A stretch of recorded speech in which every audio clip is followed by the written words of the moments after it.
பருவநிலை மாற்றத்தை கருத்தில் கொண்டு கனடா அரசு பல்வேறு நடவடிக்கைகளை எடுத்து வருகிறது. இது தொடர்பான விவரங்களை தருகிறார் அங்குள்ள நமது செய்தியாளர் மானசா.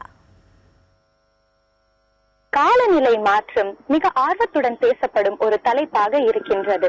ஒவ்வொரு நாடும் இதை சமாளிப்பதற்கு பல்வேறு நடவடிக்கைகளை எடுத்து வருகின்றது. இந்த வரிசையில் கனடா அதன் திட்டத்தை அறிவித்துள்ளது.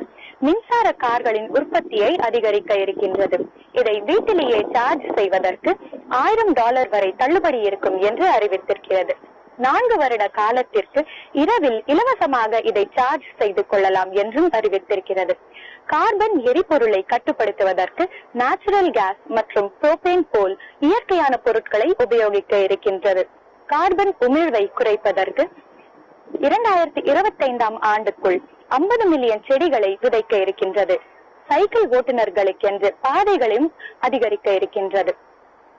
செல்போன் மற்றும் வேறு மின் கருவிகளை ரீசைக்கிள் செய்வதற்காக பல தனிப்பட்ட நிறுவனங்கள் நடவடிக்கைகளை எடுத்து வருகின்றன.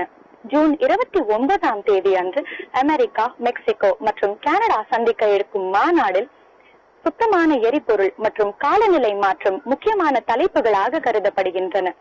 பராக் ஒபாமா அவர்களும் நரேந்திர மோடி அவர்களும் சமீபத்தில் இதை பற்றிதான் பேசிக் கொண்டிருக்கின்றனர்.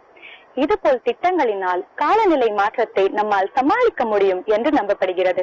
புதிய தலைமுறைக்காக கனடாவிலிருந்து மானசா.